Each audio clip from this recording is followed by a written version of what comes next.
How can Democrats reconnect with the working class? This is a really big topic. And if you're a Democrat, it's a really important topic that the party is going to have to address, both in the immediate short run and in the medium to long run. And joining me today to help unravel that mystery is Will Marshall. Will is the fearless leader, the founder and president of our sister organization here at CNL, the Progressive Policy Institute. And one of the big focuses at the Progressive Policy Institute in 2025 is going to be how to get Democrats to reconnect with the working class, how to build a Democratic agenda that reverses some of the damage, frankly, that the party has done with working class voters. And that's what Will is here to talk today about. So, Will Marshall, welcome to the show. Thanks, Jeremiah. Great to be back with you. It's always good to talk with you, Will. I always feel like I learn something when I do. So I'm hoping that that streak continues today. And I guess we'll just start off with kind of a historical question. Before we get into solutions and, we need this policy and that policy and yada, yada, yada. I think it's worth kind of setting the tone of like where we are, how did we get here and what's the problem? The Democrats used to do much better with working class voters, whether it's 10 years ago or whether it was all the way back in the days of Bill Clinton's, very successful presidency. We used to do better and we're not doing better now. We've lost ground with working class voters significantly. How did we get to where we are? Great question, Jeremiah. Has a long answer, but I'll try to keep it brief. Look, in this century, really since Clinton left office, we've had a generational change in American politics. The millennial generation arose, followed by the Zers. And I do think that these folks brought a lot of change to the Democrats. And a theory of how Democrats could build majorities in a new era. And that theory seemed to come to fulfillment with the Barack Obama election in 2008, where we had a lot of young voters, hugely enthusiastic, vote for Obama and the Democrats, where we had still pretty much monolithic support from Black and Hispanic voters. We had good support from women, the gender gap that worked in our favor. And of course, college-educated and professional folks in the big cities and the deep blue areas were a strong source of support for the Democrats. So there seemed to be a new coalition borning. The rising American electorate, it was called. This is the demographics are destiny started to kind of be a real buzzword at this time, right? Yeah, that America was leaving behind this old kind of black and white past and becoming a multicultural, multicolored, multi-ethnic democracy, and that the rising force. This was the theory of a progressive ascendancy. The rising force was young progressives who wanted to be bolder and more forward-leaning in their progressivism and who believed, particularly after Donald Trump's shocking election in 2016, that moving left was the right antidote or the right answer to moving to the populist right on the other side, the way Democrats should respond to it. So all these things played into a shift in thinking about coalitional politics in the Democratic Party that has really, I think, come a cropper in this election that last November, when we discovered that it's not only the white working class that we've lost. That's been going on really since Reagan, if not sooner, not earlier. But now we're losing the Black and Hispanic working class, and to a lesser extent, Asian Americans. And so that, I think that crystallized the problem. The Democratic Party has moved away from its working class base, its historical working class base, and oddly enough has become the party of affluent elites, while Republicans improbably have become the party of a multi-ethnic working class.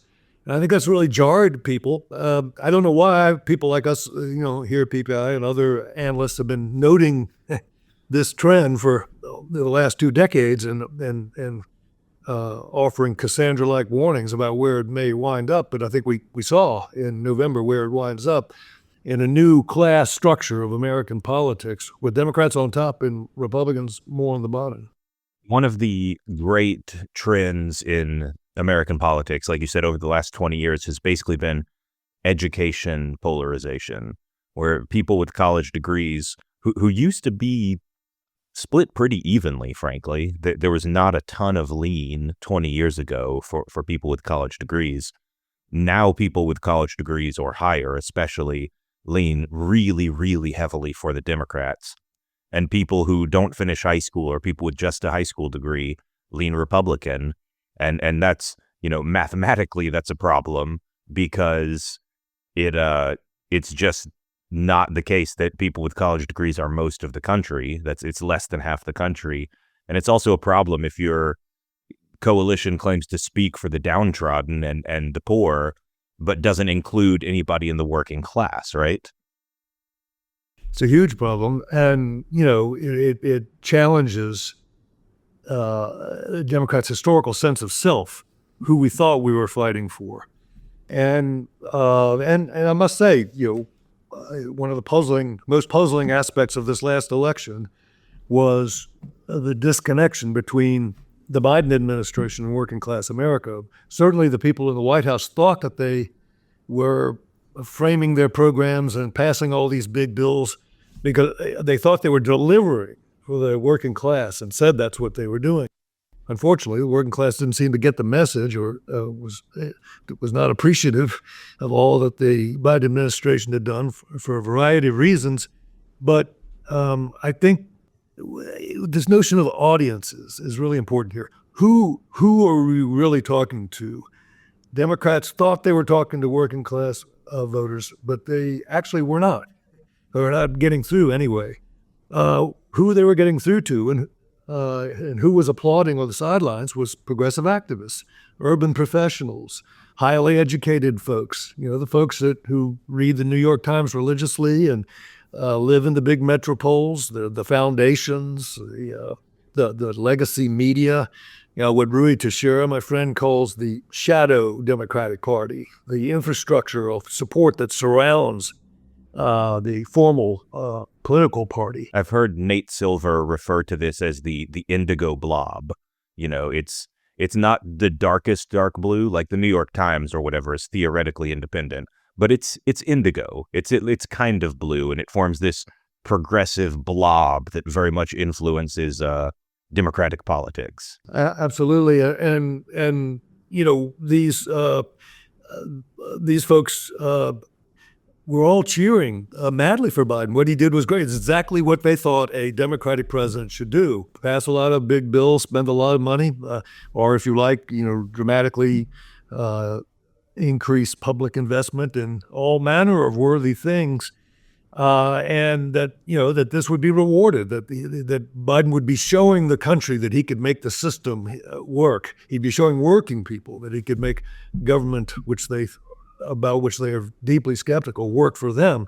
But that didn't work because inflation got in the way, and this kind of deep antipathy to Washington, this radical alienation from the federal government, which I think Democrats have been underestimating basically this entire century, kicked in, and these voters just don't believe that what the folks in Washington say they're doing is for their benefit. That they think that Washington is controlled by liberal elites who are governing for their benefit, and the Biden administration unfortunately gave them plenty of fodder for that belief. Mm-hmm. And I mean, this has always been kind of a tension in liberalism. And it's mostly we've been able to manage this throughout history, that liberalism has working class roots. The Democratic Party has working class support. And then you have liberal intellectuals who kind of form the elite core of the party or whatever. But that's been something that in the past, there's been a little bit of a healthy balance between the working class support and the elite liberal intellectuals. And it just seems to have gotten out of whack now. And you mentioned something that I think is very important to break down, which is kind of the Biden administration's theory of the case, where we live in an age of like rising populism, and we can all see that. It manifests on the left, it manifested on the right. And the Biden administration seemed to, look at this, and I think they've misdiagnosed the problem. And I'm curious how you think about it, because their theory of the case seemed to be that we can go populist ourselves in a specific way. We can go economically populist and, have kind of this populist antitrust and populist approach to, we're going to give out a bunch of stuff to unions. We're going to block the sale of U.S. steel, not for any good reason, just because the name of it is U.S. Steel. We're going to pass a bunch of big spending bills and not worry about if they increase inflation. And I don't know, to me, it kind of seems like they mistook populist anger over cultural battles, whether that's wokeness or immigration. And they decided they could just fix the culture with economic populism. And it doesn't seem to have worked. Or change the subject to economic populism. Well, I agree that with you that it really hasn't worked. And it just reflects, again, a deep misreading of what working class people want.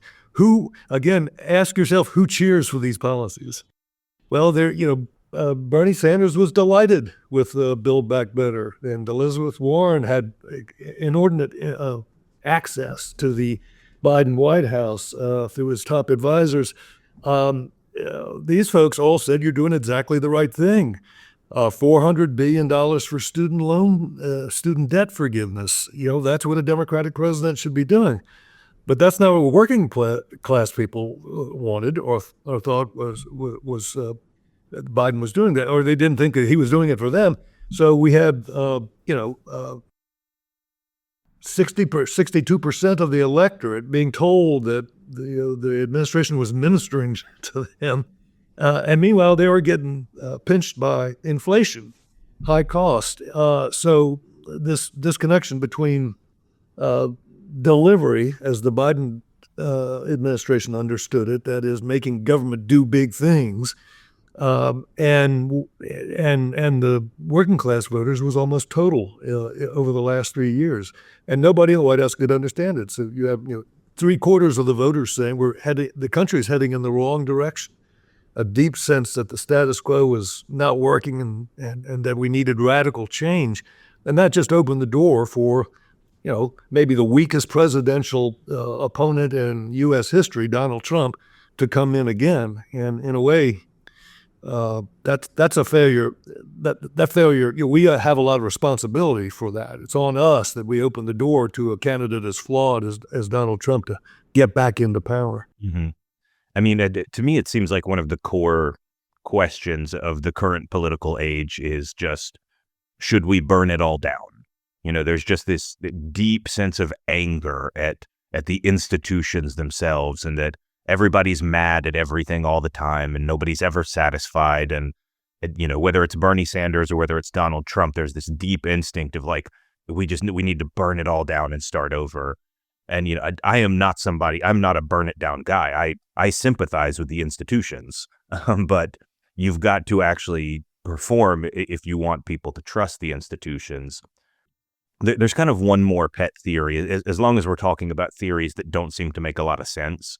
There are a lot of people who want to blame neoliberalism, that the party, the Democrats, whether it is because they embraced NAFTA 30 years ago or something, or because Obama is a neoliberal or whatever, that the Democratic turn to neoliberalism, however you want to define that, is the root cause here of the party's decline with working class voters.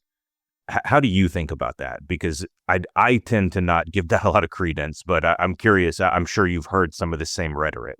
Well, yeah, sure. I mean, that accusation is hurled at us, particularly since we were very close to Bill Clinton, supported his economic agenda, supported his trade agreements. And what I normally say to people there was no pronounced turn to neoliberalism. I mean, every Democratic president since Franklin Roosevelt has passed major trade bills, has expanded the global rules-based trading system. It was part of our Cold War strategy. It was it's what Democratic presidents have done for since Roosevelt came in and ended the isolationist period and the protectionist policies that were in place and that helped intensify the Great Depression. So, in the first place, there's very little different that Clinton did than the previous Democratic presidents. And what really changed was deindustrialization. What happened was labor, which had supported the Kennedy round, say, in 1962, and subsequent trade deals sometime around the 70s, began to get anxious about the loss of industrial jobs and the loss of union membership. And I don't blame them. They were losing ground, and they were looking around for scapegoats, and so it became convenient to blame NAFTA or the World Trade Organization or whatever other trade pacts they didn't like for what I thought are structural problems. That is, deep economic structural problems based on changing technologies and social shifts. You said earlier, I wanted to go back to this point. You said earlier, that it used to be that it was easier to balance a coalition between highly educated college graduates and working class people, and that's right, because in 1960, 5% of Americans got college degrees. Now it's closer to it's somewhere, let's say 40% is about right, I think, with 4-year degrees. So you've got a much bigger degreed part of the population. They just have more weight than they used to do, and that is another reason for the shift in the shape of the Democratic coalition that we've seen. But in any event, back to the question about neoliberalism, what we saw is that the bad things that people impute to neoliberalism actually happened after 2000, after Clinton left office. The economy was humming along very nicely in the 90s, and it also sported a very progressive distribution of the benefits of growth. All the quintiles went up, and the lowest earners in the country actually gained the most from the growth of the 90s. Things got worse in the aughts after the dot-com bust, and particularly with the big, the Great Recession at the end of the decade, and that's when populist fervor really began to boil. And I think Democrats looked at the rise of the Tea Party, which was a pre-Trump manifestation of this boiling populism, and said, "Well, wait a minute. The bankers and the housing, the Wall Street financiers, and the housing outfits all screwed up and brought us this terrible recession and near meltdown of our financial system. And yet, the right is benefiting politically, not the left. What's wrong with this picture?" And that drove them to the idea that they had to be more populist on the economy. But what they don't really understand is that the kind of populism that Democrats generally talk about in Washington is sort of business bashing, saying that going after the big oil companies or big pharma, you name the villain, but there's a lot of business bashing and the tendency to cast business as the enemy of a liberal society, which is ridiculous since 85% of the workforce in America works in the private sector. And so, that left-wing economic populism managed to convince people that Democrats didn't understand what makes the economy grow and didn't have confidence in our private sector, so that it didn't take off. That's not the right answer to Trumpian populism. By the way, we'll never be more populist than Donald Trump. He'll say and do anything. It's funny. when I think about the whole neoliberalism accusation, I almost approach it like differently than you do. I'm fine admitting, like, if you want to call whatever Bill Clinton was, whatever his governing ideology was, if you want to call that neoliberalism, I'm fine with that. But it feels very odd to me to blame the current moment on neoliberalism when, look, Bill Clinton was very popular while he was president. He had very high approval ratings. He was reelected. The Lewinsky scandal aside, he also left office with high approval ratings. He retains high approval ratings today. And you could say the same thing about Obama, a fairly popular president who was reelected, had pretty good, approval ratings the entire time, is still popular today. And so if you want to say like Obama and Clinton are the neoliberal reason that the Democratic Party is in trouble, and Joe Biden, had the right idea, Joe Biden, who was probably the least popular president in terms of approval rating of my lifetime while he was president, that there's just something that doesn't make sense there. There's a disconnect between the actual popularity of the people we're talking about and what you're claiming. And so, one of the things you and I could do is we could just offer our own counter theory. These people are kind of just daydreaming that neoliberalism is the problem or populism is this, whatever may be the case. But I also know that, it's better to not just daydream when you can. It's better to actually get some hard data. And I know that PPI has commissioned a poll of working class voters. So I'd love to kind of shift into that and talk about what has PPI learned with kind of some of the polling that you've been commissioning.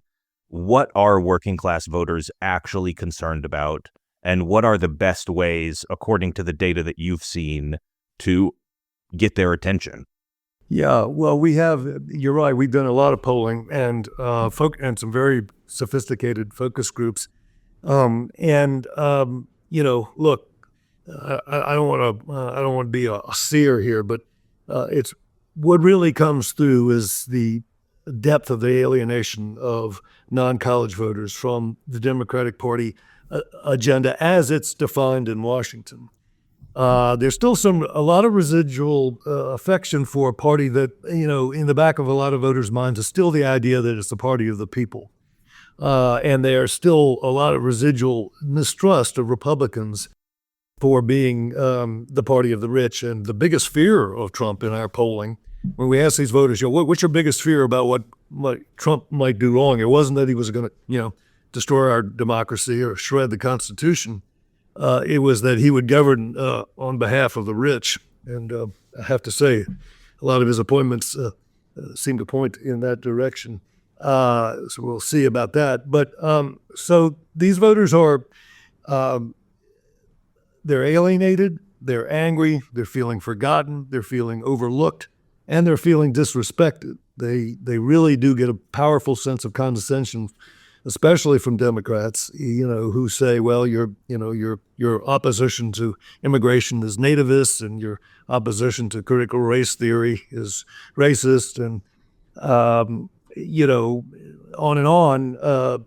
You're backwards in your understanding of gender politics, and so the elites preach to these voters what they should believe, and that makes them very angry. It's not that these voters are just fatally in love with Trump. It's that we really alienated them, and in a sense, driven them into Trump's arms. And I think we need to reckon with that reality. It's not some kind of bad mojo that Trump has that, is inexplicable. It's that these voters don't see Democrats as standing with them on moral and cultural issues. In fact, they see them as lecturing to them and looking down on them. They don't see Democrats as serving their economic interest.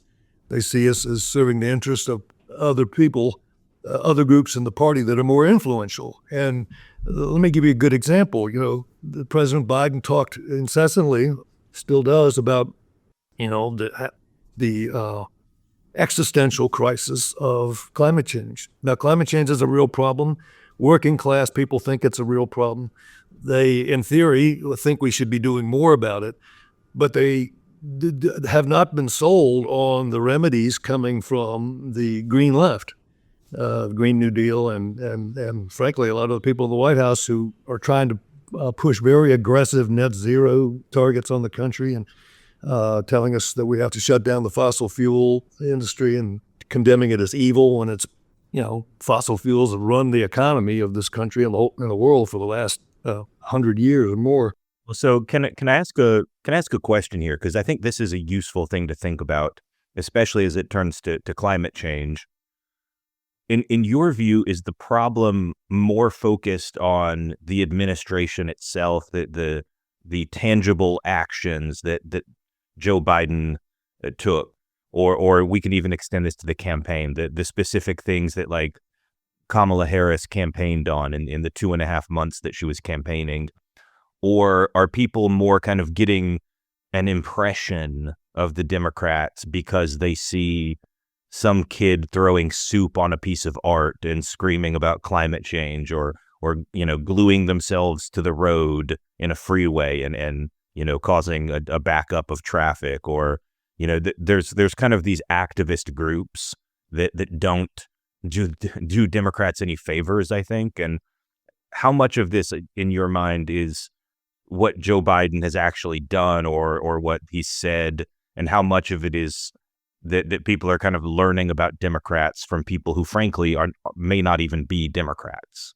Well, you can't untangle it. I think the examples I've offered on student debt forgiveness, on the centrality of aggressive action against climate change, which to working people means the possibility of shortages, higher prices, and lost jobs. It's a matter of priorities. What you put, what you're talking about all the time, and so it's a combination. What the Biden administration focused on and what progressive activists focus on are mixed into the image of the Democratic Party for these voters.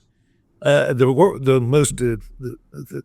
biggest example was on this highly effective attack ad that the Trump campaign ran, or somebody ran, that had it was an interview of Kamala Harris in her 2019 race, in which she explained her support for transgender surgery for prisoners, including detained migrants. And then it had this kicker, Kamala is for they, them, Trump is for us. There's a very important post-election poll by More in Common that showed that voters think Democrats have very progressive views on social questions, and that they were top of mind for Democrats when they went to vote. Wasn't really the case. Democrats had inflation. That was their top concern when they went into the voting booths last November, just as it was for Republicans. But voters, when we asked what were the Democrats' top concerns, said abortion and transgender issues. So these activist preoccupations bleed over into the image of the Democratic Party. But I don't want to, let the Biden administration off the hook, because a lot of what the voters think the party gives priority to is grounded in the reality of what he gave priority to. That particular ad is such a good example of this, I think, because number one, Kamala Harris should not have given the answer that she did. If you want to win elections, it's not something you just can't go out in public and take, the 10% side of a 90-10 issue. Whether you feel very strongly about something or not, like you take the 10% side of a bunch of 90-10 issues and you're going to lose. And so Kamala Harris should not have answered the way she did. I think this was a question that came out of like the 2020 primary, right? This is something that haunted her from 2019. But at the same time, this was part of a survey that was given by the ACLU to all of the Democratic candidates. And my question is, like, if you're a progressive group, which the ACLU is at this point, they're a generic progressive group more than they are a free speech group at this point. but why would you want to get Democratic candidates on the record for one of the most poisonous political topics that people are going to hate? Why is the ACLU asking that question and demanding an answer in the first place? And so I don't know. I think it's a good balance of showing that, like, this is partially some of the candidates' fault and the governing party's fault, but also, like, why are the progressive activists, like, pushing them into this? Well, they're in the grip of a theory. That theory is that there is a hidden majority that can be organized around bold and confident assertions of progressive ideas and values. And so they probably sincerely believe that that this would help the Democrats, that that they would be shown to be against discrimination and siding with marginalized groups and so forth. And of course, all of these pressure groups like to show that they can push politicians around, bend them to their will. That's how they raise their money, that show that they have influence over the political class. But I'm no doubt that a lot of these activists actually believe that that the bold assertion of undiluted progressive views is the way to a majority. But it's become harder and harder to sustain that belief since 2016, where progressives have won nothing of any national consequence, or they've won some elections in deep blue districts in New York, or in other metropoles, but they don't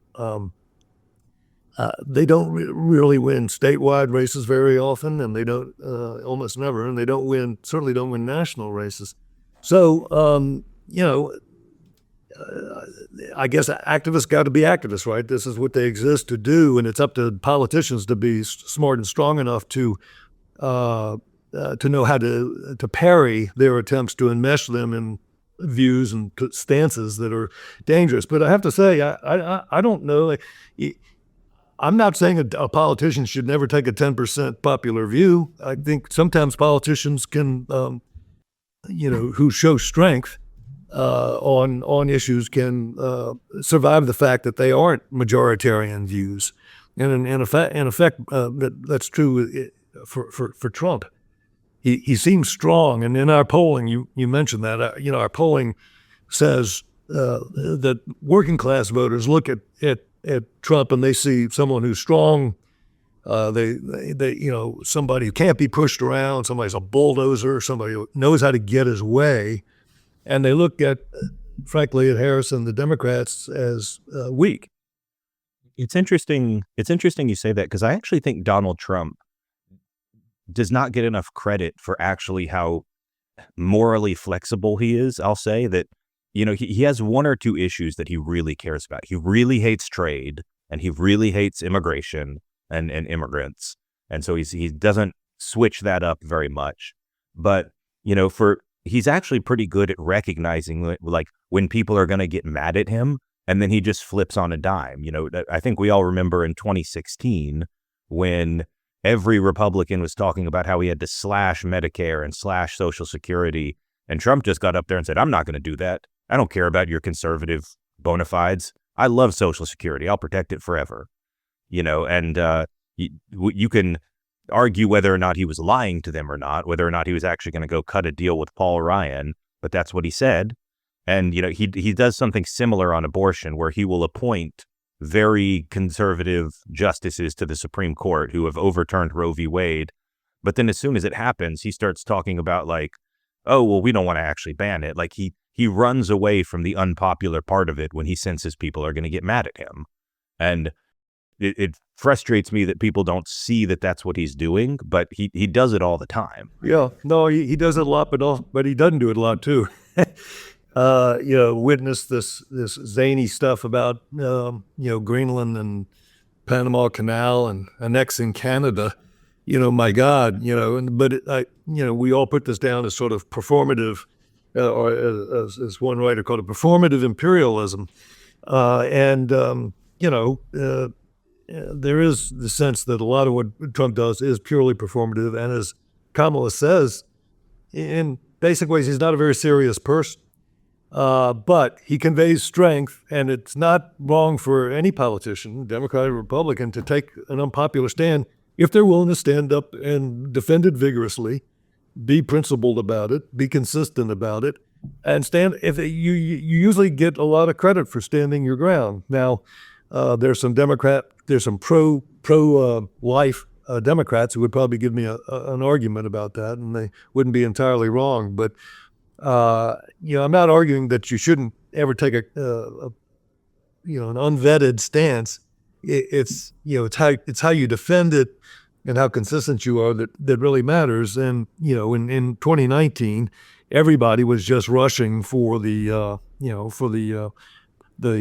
progressive sweepstakes, right? To be the winner in a very left-leaning debate about the Democratic Party and rolling into that the primary season. And she was out there, and it didn't seem consistent with anything we'd previously known about her. So it didn't seem genuine. I think that if you're going to take an unpopular stand that doesn't poll very well with the public, one of the things you can't do is you can't lecture people about it. You can't nag them and scold them about how wrong they are to be on the 80% side of an 80-20 issue, right? Like you can take an unpopular stand, like, and one of the things I think about here is something like gay marriage, which I actually think, number one, gay marriage is good. It's good that it happened, and it's good that there were people who stood up for it. But I think that there were lessons that the Democrats learned from the gay marriage fight that have not served us very well, because the gay marriage was this almost miraculous issue where, the people who stood up for it first and earliest were correct to do so. But then, like, almost magically, it went from a losing issue to this great winning issue. Like, I think it was within like 6 or 7 years, it went from like a 30-70 issue to basically a 70-30 issue in the other direction. It was one of the most stunning reversals I've ever seen. And I think people don't appreciate, and activists don't appreciate, how much that never happens. Like, that is only something that ever happened with gay marriage.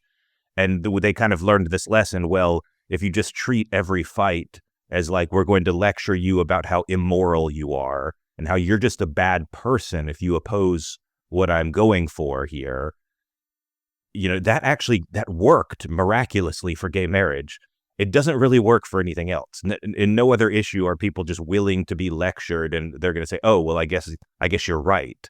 But that seems to be how we treat every issue: is if we just nag people, they're historically it's inevitable that they will just come around to our side. Well, the good news in all this, Jeremiah, it seems to me, is that the working class voters the Democrats need to reach aren't intrinsically lost to us. They aren't intrinsically hard-right populist or Trumpians. A lot of them, as I said, are there because they just don't like the Democrats' offer right now. You said, there was a burn it down constituency. We actually kind of polled on that and asked them, what comes closest to your view about the political and economic system in America. It needs to be torn down entirely. Only 11% chose that option. 59% said the system needs major change. So, there's a feeling that the status quo is untenable, that it's working against the interests of the majority of hardworking people who are neither rich nor poor, and who are not being treated in a respectful way by the governing elites. And so there's a lot of room here for Democrats to find common ground positions on some of these fraught cultural issues, on the economy, and talk to these voters and win them over. But we've gotten out of the knack of even talking to them. We don't even go where they are because those places tend to be out there in the red zone, and we don't go into the red zone very often.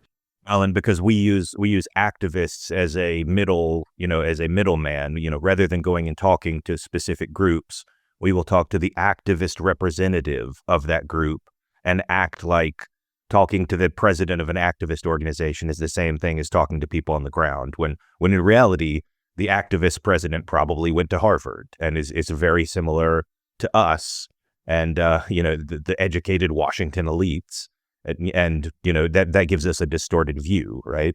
Absolutely. That is so true. We think, we have checked the box, right? When when a Democratic politician goes to one of the Hispanic advocacy groups in Washington and says, it's a terrible thing to try to stigmatize illegal immigrants, even call them illegal immigrants, that somehow is the right position for all Hispanic voters, which is nuts. And we're learning to our chagrin that even majorities of working class Hispanic voters, particularly men, are deeply disturbed by the scale of illicit immigration into the country. So yeah, we get a misleading view from the people that from our cultural peers in Washington. Again, it's that shadow party, the infrastructure of progressivism that surrounds, the. Can I vent for a second, by the way? I would love to just vent. If I can use you as a sounding board here, this is my therapy session, because that I am a big supporter of immigration. I think immigration is great just on the merits. I think it helps America.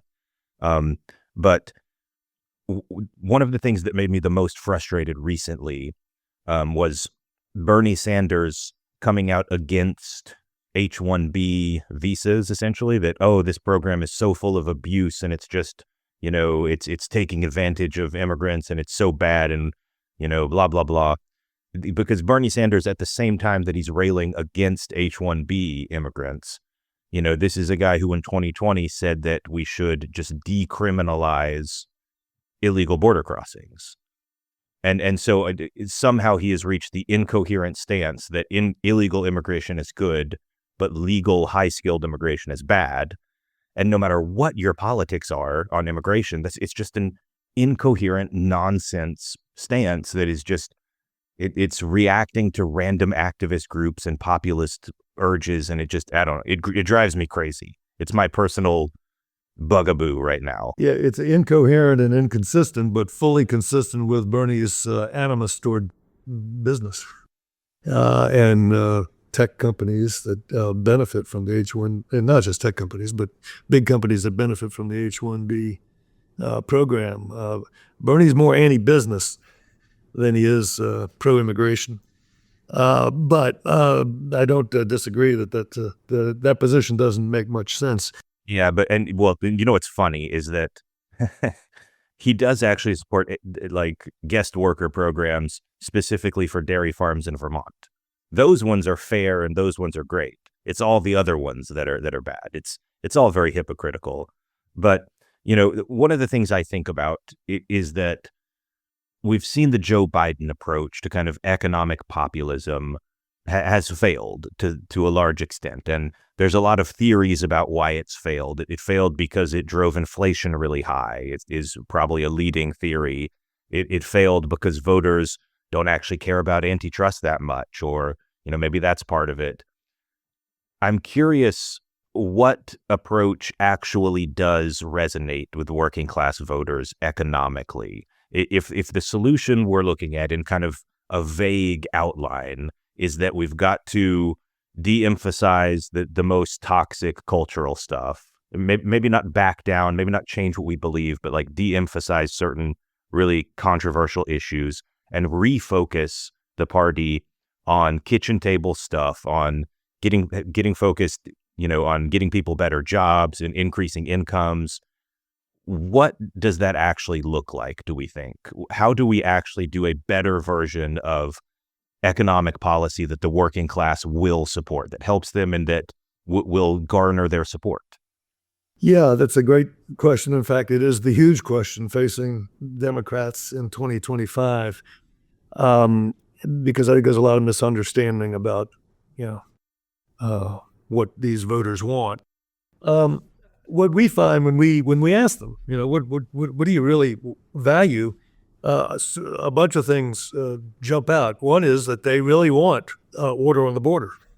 Sorry, Jeremiah, but that's what they want. They don't want a zero migration policy, and they don't want a cruel immigration regime, anti-immigration regime. But they do want control. They want order. They want regulation. They want to be the ones, as voting Americans, who decide how many people come into the country and on what terms. So that's important. It was the second most important issue, voting issue in the campaign for working class voters. One of the things I've found, and I fully agree with you, is that people really, really hate the perception of chaos on the border. And there has been a chaotic system, at times in the last 4 years. They really hate the idea, deeply hate it, that the border is out of control. It's chaos, but it's also unfairness. They think that this policy, and that's kind of what it is, of basically not caring who gets in and how many come in, injures them, that it depresses wages. There's some evidence that that is the case for some, particularly lower wage workers. It causes, it means you didn't get that apartment because somebody else got it, or, there's pressure on our housing system, pressure on our schools, there are the crime issues.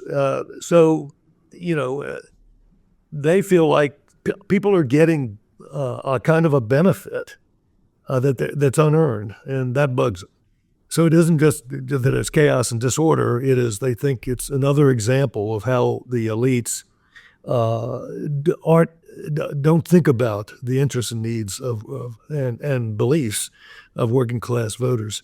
But one thing that they're really strong on is the need for affordable short-term training programs, where you can get credentials that employers actually value, where you can get things like apprenticeship, where you can earn and learn at the same time. These really pull strongly, and it every time I think about that, it makes me wonder what the hell we were doing in the last 4 years with this student debt forgiveness obsession.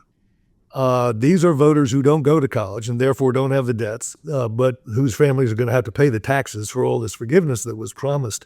But it was just another example of unfairness, of an example of the elites' benefit. It's another example of the elites favoring the people in society that are going to do best because they've got these 4-year degrees or more. Who does have a lot of college debt is activists who went to expensive, liberal arts private colleges. And with a master's degrees, yeah, it's the governing elites, and so we were, the Biden administration was giving heavy emphasis to the plight of college-going youth, and some of them are low income, and some of them are the first to go to college in their families. And if you means tested that kind of approach, you could probably get me to support it up to a certain point. But it was this, but there was nothing commensurate from the Biden administration in terms of support for the 60+% of young people who don't get college degrees, don't particularly want them. They want these apprenticeships, they want these training opportunities, these earn and learn opportunities that get them into the workforce quicker and get them into positions where they can acquire higher order skills more cheaply and quicker. And it's an alternative to college. That's what they want. They want a robust alternative to college for upward mobility. And Democrats of most of this century have been lecturing them, basically, or telling them that college for all is the right way. The one true way to opportunity in America is to go to college. And the implication for millions of parents and their kids who don't go to college is that, man, in some way you're not good enough. You're not on the track to high achievement, and don't complain if you don't get there. And that just incenses working class voters. And yet we always talking about college for all and making college free, and adding to the advantages of the already advantaged. It just was so incredibly tone deaf, and to me emblematic of the whole, of how Democrats just failed to even listen to working class voters and understand their concerns. On the economy, what these voters want is competent management of a private economy. They don't want to destroy. They don't want to tear them down. They don't want to indict business or treat them as the enemy. Of course, they want them to be held, responsible for, spills and price gouging if it actually occurs. But they're not intrinsically anti-business, and they think a party that is anti-business is anti-growth. And so they want to hear more about growth, about opportunity, about upward mobility, about getting the cost of the things they need to define a secure middle class life down. That's education, training, that's housing. Particularly, they want access to affordable housing. It's a huge demand. They understand the arguments. They understand where a lot of the opposition to expanding housing supply comes from. It's from, again, the elite denizens of big cities who support exclusive zoning. It's something that you and your neoliberal friends have understood and have talked about forever. This is a great transition into kind of, I wanted to ask you about this because it's something we think about all the time here, and something we're going to be thinking about in 2025 is how do we make the government more effective? Joe Biden, one of his accomplishments of his administration was legislatively, he had a very, very productive series of years where he was able to pass some really, really big, impactful bills. And they were impactful in theory. They had big, big top line spending numbers. And, they wanted to go big, and they did. And they actually got these things passed. But it seems like it's so hard these days for anything to actually get accomplished once the bill has been passed.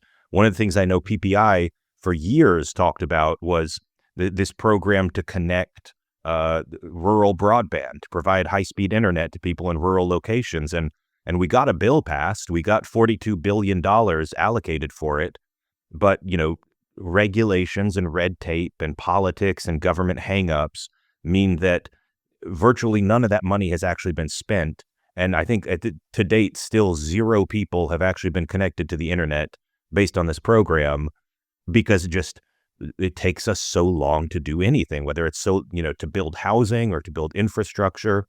And to me, I'm curious how you think about this, but to me, that's one of the frustrations people have, is that it doesn't matter if you pass big programs if they're not going to see the fruits of those programs for 5, 6, 8, 10 years down the road, because it takes so long to do anything. And, to me, at least from personally, it's one of my big frustrations, and maybe I'm just projecting that onto the working class, but I feel like we would have a better time if we could actually just do big things and they could show up right away. Absolutely. Look, that's not a projection. I think these voters acutely feel that the federal government is broken, that it doesn't solve problems very effectively, that it's not user-friendly, that it's not responsive. And that was a big part of why Bidenomics didn't land with these voters. It wasn't just inflation. That was the number one issue. But the fact that they didn't see the benefits was real. You touched on maybe what is the poster child of that. That's the rural broadband policy. When you think about it, that disproportionately benefits people in red rural areas, and yet they haven't committed any dollars to actual to actual hookups to high speed broadband yet. 3.5 years later. So I heard a White House strategist say that, our problem was that Biden was thinking on a long time scale, thinking about benefits that would accrue way down the road for the country, which is great. We want our political leaders to have foresight, to look ahead. But you've got to strike a balance, right? You can't do everything that in a way that's going to have the benefits show up, well after you're gone. You've got to have a governing program where you're dealing with people's immediate needs and demands while you're doing things that are good for the long run. And so I don't think that was much of an excuse, but that's what we heard. But you're absolutely right. People didn't see the benefits of all of these massive investments materializing in their lives for a large part. Now, there's some, the child care support, the expanded child tax credit. There were some policies that did help people, and they approved of them and liked them in the short term. But by and large, a lot of these big investments haven't yielded palpable results for working people that could offset the daily pain of having to buy things that are cost 2 and 3 and 4 times what they normally do. So this problem of that government can't seem to get anything done is monumentally large. Democrats used to understand that back in the day. The New Democrats championed reinventing government. Our PPI colleague, David Osborne, literally wrote the book about that. And the Clinton-Gore administration picked it up and did RIGO and actually reduced the size of the federal government and tried to bring other performance-based efficiencies into the government. But the party has just abandoned that idea, which is strange when you think about it. We're a party that believes in active government. We believe it can do good things, that it's a potential force for social and economic progress. And yet we have no theory for how to make the thing work better or to address the public's real doubts about its ability to deliver the goods for them. Another great example of that was on education. The public schools did not perform well during the pandemic. Huge learning losses many schools stayed closed longer than they should have. That was due to teacher union pressure, but also from the central bureaucrats who couldn't seem to open them up faster. And there's just a deep frustration with our K through 12 school system coming out of that pandemic. We're still seeing declining test scores nationally and internationally by U.S. students. And this is an institution that cries out for modernization, that cries out for reform. And the Biden administration turned its back on previous presidents, Democratic presidents, Obama and Clinton, their ideas for, creating a 21st century school system, a redesign that's much less bureaucratic and that offered more choices to parents and more autonomy to school leaders, so they didn't have to depend on the central bureaucrats when they needed to buy more supplies or when they needed to fire and hire teachers. So there was a model for public school reform that was completely abandoned over the last 4 years. And that opened the door to this really egregious campaign from the Republicans to universalize vouchers and scholarships and other ways to give families financial incentives to abandon the public school. So the failure to have a government reform agenda cost Democrats a lot in this election and in every election, I would argue. One of the people at PPI who I know has been thinking about this for years, Mark Dunkelman, is a senior fellow at PPI, and he's got a book that is forthcoming this year called Why Nothing Works. And I'm just previewing for all the listeners. This is something that, we're going to be talking about how Democrats can win back the working class, not just this year, for all of 2025, leading into 2026. Like, this is going to be a topic that the podcast will frequently cover. But we're also going to be, covering this abundance agenda. And I want you guys to look forward in the next couple months. We'll be having Mark Dunkelman on. His book, Why Nothing Works, is a fantastic exploration of how we got to this point where the government is just not capable of delivering things. They can assign money that will just sit there for a decade and not do anything. It's really, really good. So really looking forward to sharing that with all of you out there. And, this is going to be an ongoing conversation. This is not something that, Will and I chatting for an hour is going to solve, but it's going to be something that we are going to try to focus on for the next year and for the next 2 years until the 2026 midterms. It is something that the whole party needs to focus on. And so, this is, like I said, an ongoing conversation that we're going to have. But our time today is unfortunately up. So we will have to continue that conversation in the next episode. Will Marshall, thank you so much for coming on the show. Jeremiah, it's my pleasure, as always. Thank you. Great conversation.